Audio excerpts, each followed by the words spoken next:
Saudara-saudari yang dikasihi Tuhan, Salam, salam jumpa kembali, salam damai Kristus selalu menyertai kita. Apa kabar semua? Semoga hari ini kita dalam keadaan sehat walafiat, dan semoga kasih, damai, cinta, dan berkat Tuhan akan selalu mengalir dalam kehidupan kita. Saudara-saudari, kita bersyukur untuk setiap hari kita bersama-sama diundang untuk merenungkan firman Tuhan, untuk memahami apa maksud Allah di dalam kehidupan kita. Bahwa sesungguhnya Allah hanya menginginkan agar kita benar-benar menjadi muridnya, benar-benar mengikutinya, dan benar-benar bersatu dengannya. Saudara-saudari yang dikasihi Tuhan, pada hari ini kita bersama-sama merenungkan firman Tuhan dari Injil Yohanes bab 21 ayat 20 sampai 25. Marilah kita mendengarkan firman Tuhan, dan kita boleh merenungkan firman itu di dalam kehidupan kita, dan firman itu bisa menjadi bimbingan, bisa menjadi pelita dan tuntunan bagi kehidupan iman kita. Inilah Injil Yesus Kristus menurut Yohanes. Setelah Yesus yang bangkit berkata kepada Petrus, "Ikutlah aku." Petrus berpaling dan melihat bahwa murid yang dikasihi Yesus sedang mengikuti mereka, yaitu murid yang pada waktu mereka sedang makan bersama duduk dekat Yesus. Dia inilah yang berkata, "Tuhan, siapakah dia yang akan menyerahkan engkau?" Ketika Petrus melihat murid itu, ia berkata kepada Yesus, "Tuhan, apakah yang akan terjadi dengan dia ini?" Jawab Yesus, "Jikalau aku menghendaki supaya ia tinggal hidup sampai aku datang, itu bukan urusanmu, tetapi engkau ikutlah aku." Maka tersebarlah kabar di antara saudara-saudara itu bahwa murid itu tidak akan mati. Tetapi Yesus tidak mengatakan kepada Petrus bahwa murid itu tidak akan mati, melainkan, "Jikalau aku menghendaki supaya ia tinggal hidup sampai aku datang, itu bukan urusanmu."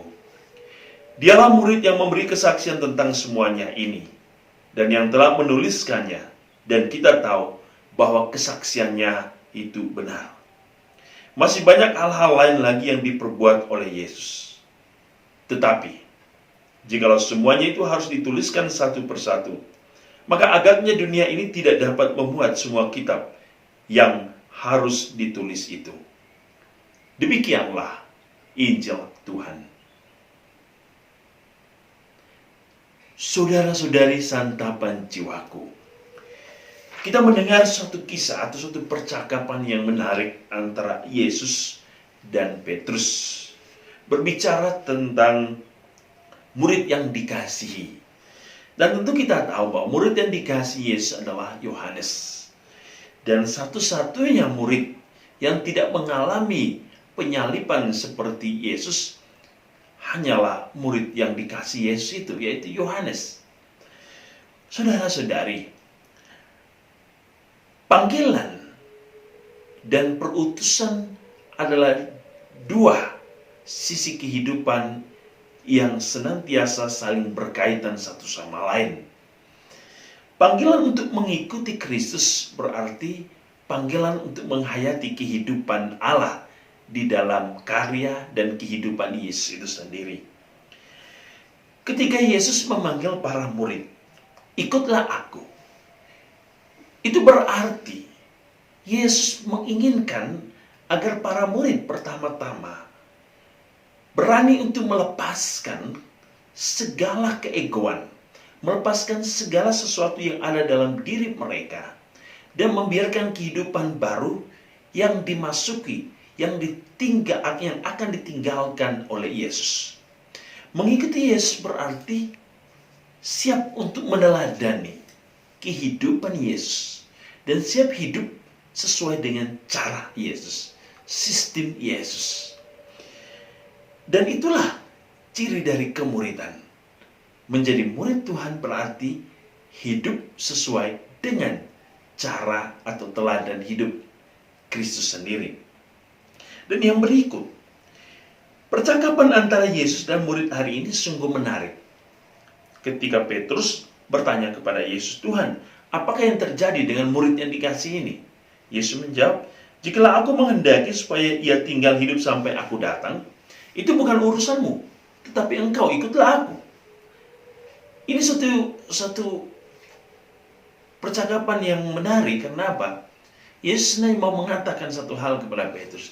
Petrus, janganlah engkau mengurusi apa yang menjadi bisnis urusan orang lain. Urus dirimu sendiri dulu. Perbaharui dirimu dulu. Baru kamu bisa mengikuti aku. Jangan melihat orang lain dulu. Melihat dirimu, apakah engkau sudah siap atau tidak mengikuti aku.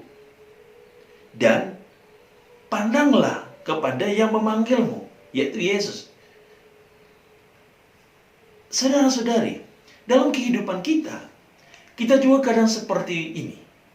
Terlalu sibuk mengurusi orang lain. Terlalu banyak ngomong orang lain. Sampai kita lupa bagaimana mengurus diri kita sendiri. Terlalu banyak mengurusi kejelekan orang lain. Terlalu banyak menggosip orang lain. Sampai kita lupa bagaimana kita membenahi hidup kita sendiri. Sehingga Yesus hari ini mengatakan, hal yang terpenting dalam hidup kita adalah bagaimana kita mengikuti satu cara atau sistem hidup yang baru. Sistem hidup yang penuh damai dan kasih. Itu sistem hidup Kristus. Dengan begitu, kita akan pertama-tama membiarkan kehidupan iman kita. Itu kehidupan yang didasarkan pada kehidupan Kristus sendiri. Sehingga ketika kita memandang orang lain, kita memandang dengan cara pandang iman, cara pandang kasih, cara pandang Kristus sendiri. Oleh karena itu, saudara-saudari, hidup di dalam Kristus itu berarti siap meneladani sesuatu yang penting bagi kehidupan kita. Dan kita tahu segala kehidupan Kristus adalah penting. Kalau kita sudah bisa membenahi diri kita, maka kita bisa mampu membenahi kehidupan orang lain. Saudara-saudari yang dikasihi Tuhan, marilah dalam kehidupan kita, bahwa kita semua adalah murid. Kita semua adalah dipanggil. Kita semua siap diutus. Tetapi sebelum kita diutus, kita harus siap untuk meneladani. Kita siap untuk mengikuti cara hidup Kristus. Sehingga ketika kita diutus, yang kita bawa adalah cara hidup Kristus. Bukan cara hidup kita, tapi cara hidup Kristus. Yang kita wartakan bukan diri kita sendiri, tetapi yang kita wartakan adalah kebenaran Kristus. Hidup Kristus, karya Kristus. Itulah yang kita sampaikan di dalam perutusan kita.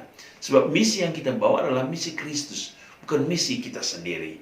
Semoga kasih karunia Allah yang saat ini kita rasakan, di mana kita sedang menantikan kedatangan Allah Roh Kudus dalam pesta Pentakosta, dan kita yang sedang melakukan atau melaksanakan novena. Semua kita senantiasa bersiap diri kita untuk menerima kehadiran Roh Allah yang ingin tinggal di dalam diri kita. Dan semoga kita boleh menempatkan Roh Allah di dalam diri kita sebagai tempat yang layak. Seperti kata Santo Paulus, tubuh kita telah menjadi bait Allah yang kudus. Semoga kasih karunia Allah terus menyertai dan memberkati kita semua.